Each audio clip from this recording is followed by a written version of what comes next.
Thank you LEGO for sending this set for review. Around this time of year, LEGO always releases the newest 18+ Harry Potter, just before the holiday season, so after a good spread of locations from the franchise for the past year's releases, this time around we get the most detailed LEGO rendition of Hogsmeade Village in this Collector's Edition product, not to be mixed with the very similar playset done a few years ago that retailed for a fraction of the price, but more on that later on. The size of the product is matched by its minifigure selection of 12 characters that, upon a closer look, places the village in a couple of different events that took place throughout the whole storyline, starting with very plain figures of Cornelius Fudge, Madame Rosmerta, and Professor McGonagall. We go back to Prisoner of Azkaban, where they're talking about Sirius Black and his connection with Harry Potter. A few years later, for Order of the Phoenix and Half-Blood Prince, we have Harry, Hermione, and Ron, then Professor Slughorn, Malfoy, and Katie Bell with an alternate face and transparent stand to make her look like she's floating after touching the cursed necklace. There's also an unnamed shop staff minifigure, and then the two most detailed ones of the entire set. Mrs. Flume, co-owner of Honeydukes, and Aberforth Dumbledore, brother to the very well-known Hogwarts professor and owner of the Hogshead Inn.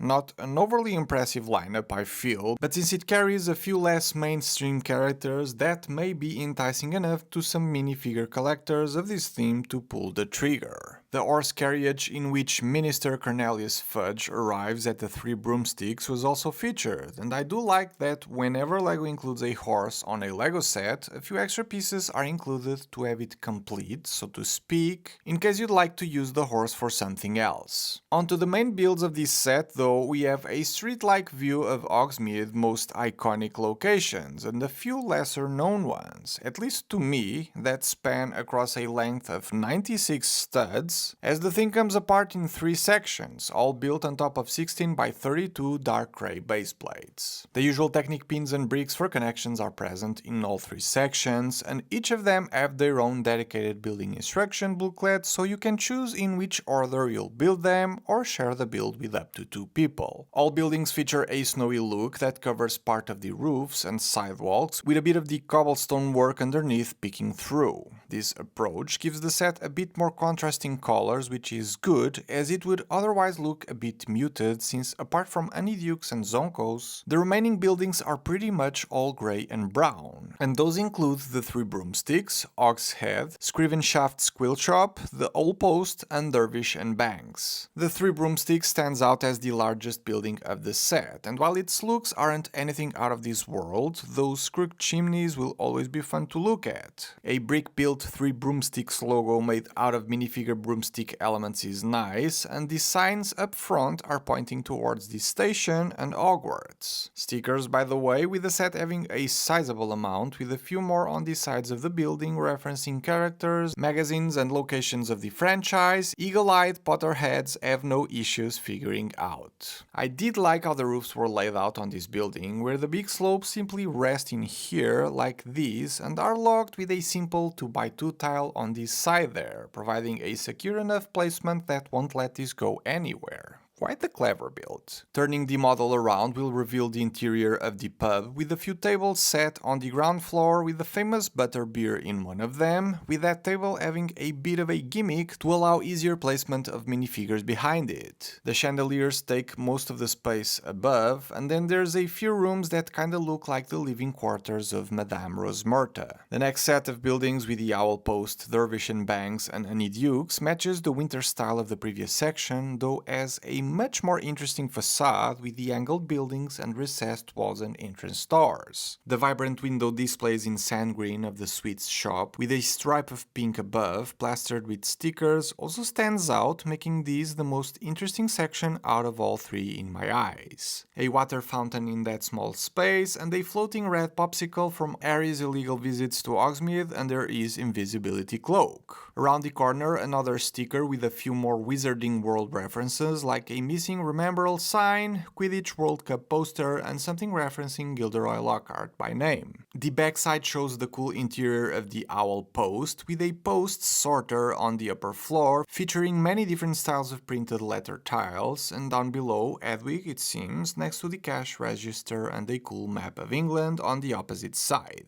Dervish and Bangs is both tiny and plain, with a few random items in the attic, a Rememberall and 2 Sneakoscopes on the desk by the ground floor. Dukes in comparison has a lot more detail going on for it, with a few displays that can be taken out of the ground floor, making it easier to see them, some items on the floor stuck to a bunch of jumper plates that can be used to place minifigures as well, a counter with cash register on one side and a shelf stacked of flasks and containers in the other. Above, a few more items for sale I guess, but the purpose of them or what they are elude me though. The last building, or sets of buildings, features Hogsheade, Scrivenshaft's Quill Shop and Zonko's, turning once again what could have been a boring facade into an interestingly shaped set of buildings with recessed entries and angled storefronts. Stickers for signs, as is the case with every shop of the village, but actually featuring a new, to me, printed tile with a newspaper reporting the escape of Sirius Black from Azkaban. Snow-covered roofs, crooked chimneys and the flooring style remains the same. From the back, Scrivenshaft's is tiny with some quills on the bottom floor, a typewriter and some boxes above. To the left, Zonko's feels kind of empty, though it features a couple of wall shelves with some of the joke items sold there and a few more above next to the register on the other wall. The most meaningful spot of this section has got to be the Hogshead.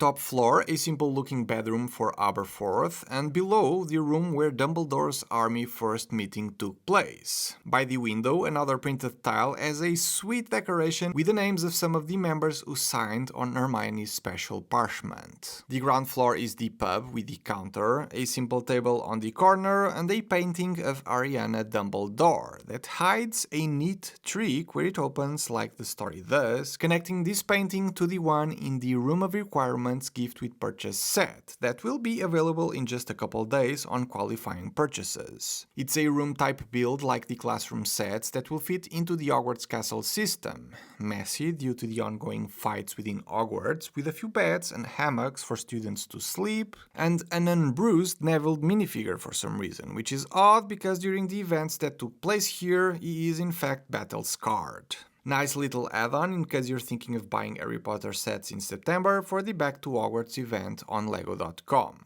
With all of that, I think the Hogsmeade Village is an interesting set for sure, but a bit lackluster if you ask me. Diagon Alley was bright and colorful, so visually speaking it was certainly more appealing than the very muted color scheme of Hogsmeade. When turning the facades around, the interiors feel overly simplistic with no crazy building techniques to match the age marking, though the way some of the roofs are put together was actually really nice. These can work as extra houses if you're into Winter Village displays, but of course the interest here lies for the Wizarding World fans that have the biggest rendition of Hogsmeade ever done in LEGO, with a character selection that could be enticing from a collector's perspective. When talking prices though, this review takes a turn for the worse. A licensed 3,200 something piece LEGO set, considering current pricing trends, would retail at most for $350, right? This one retails for $400, which is absolutely insane. And the crazy thing is, there's plenty of examples of Harry Potter products similar to this one in the sense that they're minifigure-based 18+ direct-to-consumer LEGO sets where the pricing is the complete opposite. Last year's Burrow retails for $260 while having 2,400 pieces. Gringotts Wizarding Bank retailing for $430 as 4,800 pieces, or Diagon Alley, the exact same concept as Hogsmeade, buildings laid out on top of 16 by 32 base plates, retails for $450 while carrying 5,500 pieces. When compared to Hogsmeade, an extra $50 gets you 5 more minifigures, an entire 4th building, and 2,300 extra pieces. What? I am speechless and very sad to see things going this way. Like, why? Is the IP partner charging more? LEGO's production costs suddenly rising due to, I don't know, tariffs? I can see no sensible reason for this set to be priced what it was. As much as I love the world of Harry Potter, had I not gotten this set through LEGO, I probably wouldn't have gotten it myself, and I'm feeling this way too often these days. Minifigure-based products are cool and perfect for kids to play. I kinda like collecting the characters myself, but looking at the craziness of size and pricing of sets like Hogsmeade, I still look fondly at the Hogwarts Castle and Grounds set as the best and only product any adult Harry Potter fan would ever need in their collection. perfectly sized, perfect display piece, and overall great value for your money. I'd love to hear your thoughts on all of these though. Thanks for watching, and I'll see you all on the next one.